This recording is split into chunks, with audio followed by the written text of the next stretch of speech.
it was the most miserable experience I've ever had.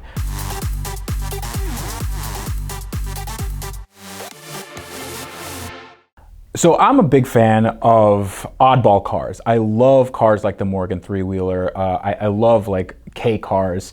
I love cars that have a lot of impact and a lot of presence, but you don't really need to pay a lot of money for them.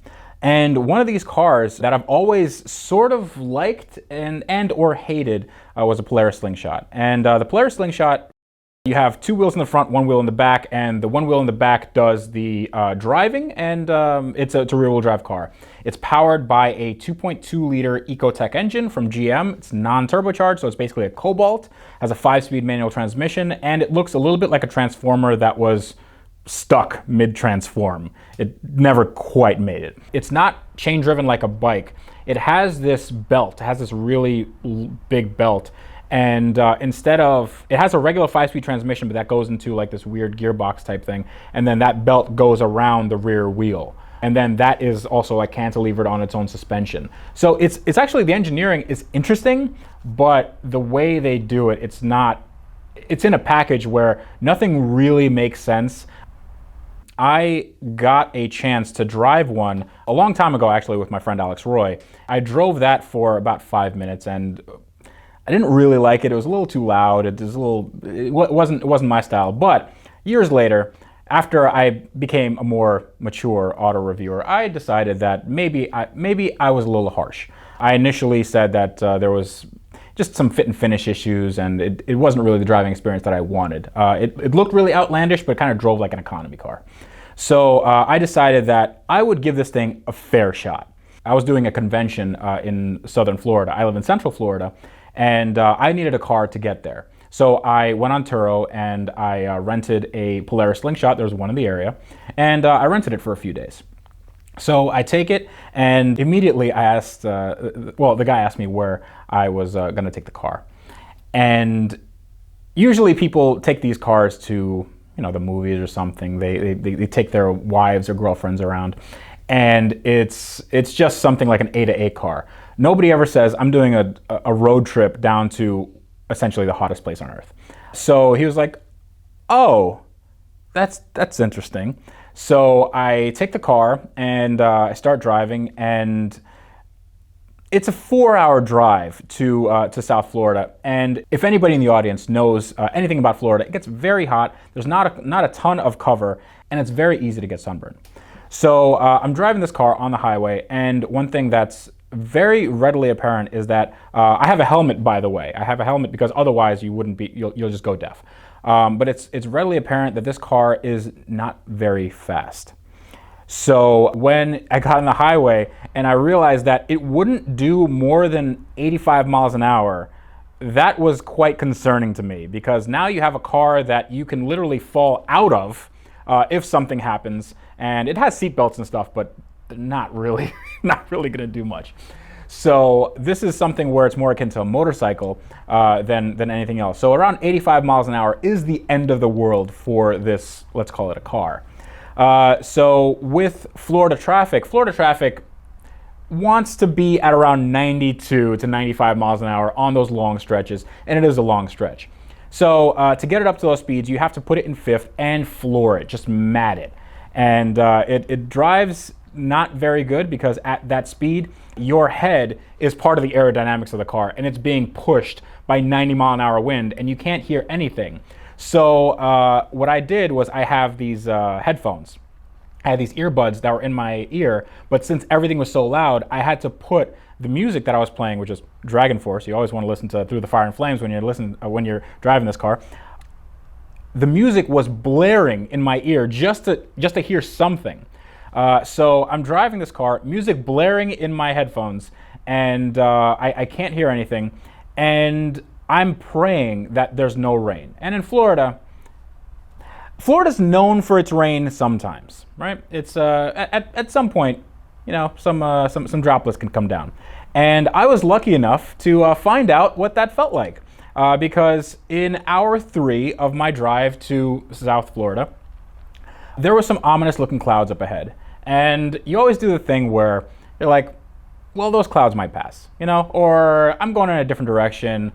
They don't look that bad. Okay, I can see some clouds getting lighter, but then they started getting darker. They started getting real dark. And at that point, it became a concern if I was in a regular car, not if I was in an open top, what was basically like a rolling petri dish. So when I got to this massive cloud cover, which I then found out was a tornado, there's tornado watches in the area. It started raining harder than I've ever seen in my life. And I live in Florida, so we have torrential downpours every day. This was the hardest rain I've ever experienced. And I was basically wearing what I'm wearing now, just regular clothes with a helmet. And I was so wet in the first 5 minutes that it felt like I've jumped into multiple pools. But after that, I hit some traffic, and the rain was still going really hard. So now you have really hard rain. You have one tire that I think they had like some Chinese tires or something that didn't really grip. So you had one tire not giving you a ton of grip, and you had I had some bumper-to-bumper traffic because people get into accidents and whatnot. So I'm trying my best to save whatever shred of dignity I have driving this car. Everybody is looking at this guy, this just sad excuse of a human being just driving this car, and I don't know what they thought of me, but it probably wasn't great. But when I drove this car through the rain, and I was going like 5 miles an hour and just putting it to first and second and all, it was the most miserable experience I've ever had. When I finally got to my hotel after about an hour of this stop and go traffic, the trip itself took me another hour and a half past the 4 hours. So I was 5.5 hours into it. I went into my hotel and I was just drenched. And my shoes were making that weird squawking sound, and I was getting water all over the carpets. Yeah, they didn't really like me, but it was at that point when I went to the hotel room, I realized that they didn't have any way I can dry the clothes, and those are the only pants that I brought with me. So that was fun. But the Polaris Slingshot, other than that, great car. Yeah, it's a great experience. It should be had by all. So the car, when I took it back, actually was not any worse for wear. It dried out perfectly fine. The seats were still a little soggy, but it was totally fine. Yeah, the car performed. As far as reliability, it was fine. It started up, drove well, and yeah, everything was good when I gave the car back. Now, I haven't talked to the owner or anything, but I'm sure the car is fine. It's not like I drove it through a lake, even though it looked like I did. They almost feel like you rent, like they should be only for rent. It's like if you go to Miami or something with your kids and they have those really haggard scooters that just say "rent me" on them. I feel like every single Polaris Slingshot in the world should have a "rent me" sign permanently affixed to its front. So the Polaris Slingshot has a few major issues in my mind. It's like a Nordic Track. If Nordic Track built a car, there's a lot of casting flash on it. I understand it's meant to be waterproof, right? Because in case it rains, like it did with me, you want to make sure that this car isn't flood damage from whatever rain it gets. So what ends up happening is that this car seems really, really cheap on the inside. Everything is cheap. The steering wheel, it feels like a video game controller from an arcade in the 90s, from like Daytona USA or something, except it's in a real car. It has like a motorcycle speedometer type thing, but it looks really cheap and chintzy.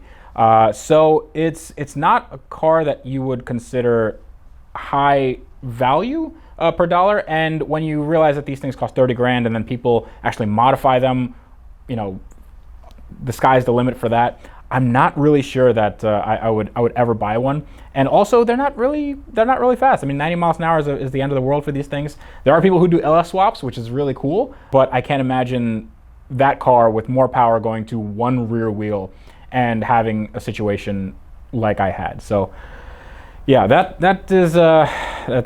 not a car. That's not a car I would recommend. But as far as an experience, I think that everyone should have that, because you always need a zero. You always need a zero to kind of, you got to hit rock bottom to know where you can go up from there.